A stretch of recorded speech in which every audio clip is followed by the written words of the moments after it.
This is Al with Ginnin Cotton. Thanks for coming back and joining me. It's been a bit since I've been with you. I had a pretty serious bout with kidney stones since I saw you last. So I've had, not sure how many I've passed, but somewhere in the 11 to 12 to 13 kidney stones, and been put under sedation a couple of times, and actually had some stuff done without sedation. So it's always amazing to me that we can have the technology we have in our world and still have to go through and endure some of the pains of that stuff without sedation or without painkiller. So anyways, that's the Alism or tidbit for the day. But this is our July version of Ginnin Cotton. So we have evolved into a state now where we've had a lot of rain in my area. So I'm right here between Lamesa and Welch, and I have in my gauge at my house since January, I've had almost 15 inches of rain. Now that's not to say that everywhere around me has been the same. You go just a little far east of me and it's really burning up. You go just a little farther south from me and the cotton's starting to burn up. So you have some really good crops right here that look really great, especially right behind my house.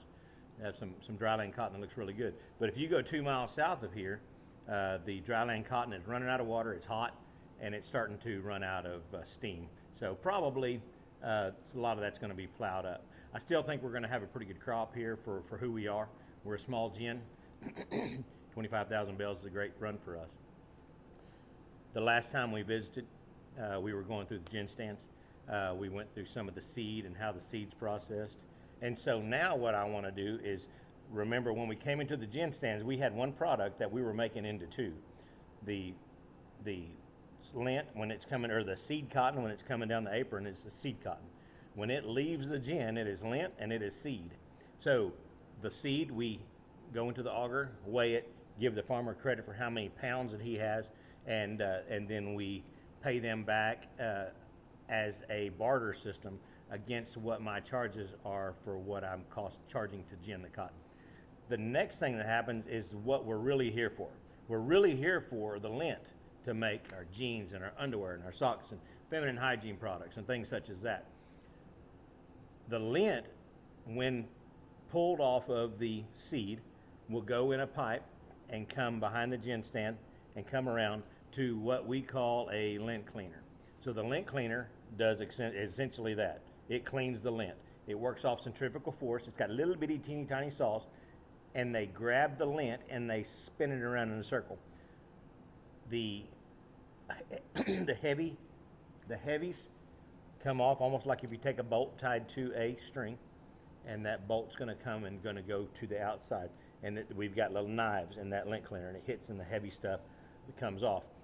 Sometimes that's good cotton. The more lint cleaners you run your cotton through after it's been through the gin stand, the more heavy, or the more lint comes off with those heavies. So you do have companies that will take the cotton that is, or the moat is what we call it. Everything that's slung off at the lint cleaner that is not going back into the process, we consider that a moat. And that moat, it's M-O-T-E.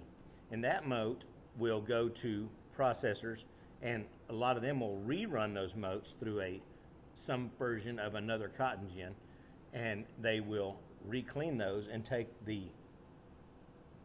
waste and try to scavenge, if you will, scavenge off the good cotton that was thrown in there in the efforts of cleaning up the cotton going into the textile mills. From that point, most gins have the option to go through one set of lint cleaners, and they can go to another set of lint cleaners. This last season, you didn't need two sets of lint cleaners. The cotton was so good that you could come out of the gin stand, run it through your first set of lint cleaners, and still have a less than 3 leaf to be able to be sold directly. So what we did this last year on most fields, I only ran through one lint cleaner. Some of them I did have to change because there was some that were a little dirty, but aside from that, there's really no reason to over clean your cotton, especially your lint products. So you come out of the lint cleaner, you have the option to go through another lint cleaner. Both of those are making motes. And then you come up to the battery condenser, which at the beginning of this program, if you'll watch when the music's playing and there's a big sheet of cotton coming down, that's coming out of my battery condenser, which has gone through my steamroller. That's your next step.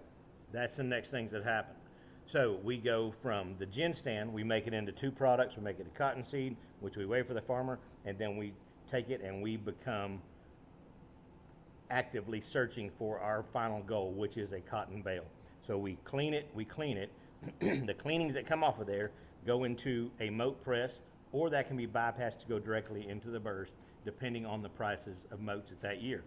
If the price of motes do not substantiate all the work that goes into it, your man watching the mote press, your ties, your hauling back and forth, sometimes it's cheaper just to go right into your burrs. Sometimes it's not. You just never know. You have to weigh those options. From that, I'm going to go on to the next step. So we come out, we've made our motes, we've cleaned our cotton, we've cleaned and combed, and we go up to one more stage, what we call the battery condenser, and it sits up high in the gin. And that battery condenser is just going to suck it all up on there, doff it off, and then in my gin, I come straight out and I go into what we call a steamroller. The steamroller is just some rollers, if you will. No, we're going to go simple on this. Some rollers, and we're injecting steam into that cotton, and we're pressing it in there as it comes out. And so what comes out of there we consider a bat, a B-A-T-T, a bat. And that bat comes down, and that is essentially what goes into the press to make that final bale.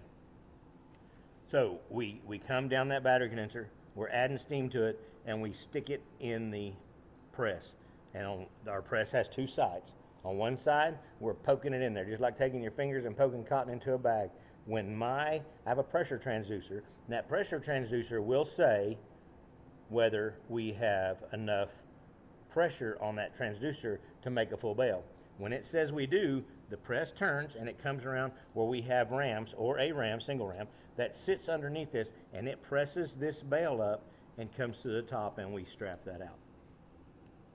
We're getting really close to the spot in this to where I can start showing these stages live. So I'm expecting us to start ginning around the 20th of October. This is our July. I need to do an August here pretty quick. And so that's how the ginning happens. From there, we make a bale, we bag it, we put a bale tag on that, which that bale tag is already assigned to the module tag that we talked about earlier when it comes across the bale scale. It also is tied to an accumulator on the seed scale, and for every bale that comes out, you have how much lint, how much weight is on there, that's scanned on a barcode through fiber optic line that comes into the office, and it tags itself to be a part of that module that was originally set up when it came in through the gin scales. From there, we put it into an enclosed trailer and it goes to the warehouse. From the warehouse, it sits there until some textile mill wants it. There are few, if any, textile mills left in the United States. Most are overseas. And so most of this sits there and waits to be able to go to the port. And from the port, it is shipped overseas. So that's the process, a simplified version. As we begin to gin, I'm going to get into some of this stuff later. I'm probably going to go out. I'm going to show you some pictures of the cotton. I'm going to show you what it looks like right now. The cotton makes a flower. The flower is pollinated. It turns into what we call it makes a square. And from that square, it turns into a bowl. And then the bowl will eventually, when it's prepared or when it's at its time, it will pop open. The center of that bowl becomes the fiber and the seed cotton. The outside of that bowl is hard, and we call that the burr. So I'll go out here in a little while and I'll take some pictures, and maybe we can add that to this video and let you just see what the cotton looks like right now. We're right at that stage of we have fruit, we have flowers that have not been pollinated yet, that have not turned into fruit, and then we are probably at the bottom getting close to having fruit that's ready to pop open and be a cotton bowl. So, or a cotton bowl that's already popped with burr and cotton. As always, if you ginned at Funkin' Center last year, your name goes in a hat, and we pull your name from that hat, and we will be giving away This thing is really cool. It's got an O light. And this thing puts out some serious light. So anyways, I don't know if it's charged up. I have to charge it up. I'm doing something wrong, but I've tried it and this thing's amazing. So anyways, we will give this away. This will light up a field, and it's tiny. You see that? So whoever wins this, which I just pulled, will hopefully be a proud recipient of this. Hopefully they'll enjoy it, because it's like having a mini spotlight in your hand. So it's, oh, there we go. There's some light right there. How about that? Anyways, pretty neat deal. Once again, thanks for watching Ginnin Cotton. Keep up with us. Hopefully I don't plan on any more setbacks with surgeries or kidney stones, and so we'll be a little bit more on point. We'll be doing the August one here pretty soon. And y'all have a good day. Thanks for watching Ginnin Cotton.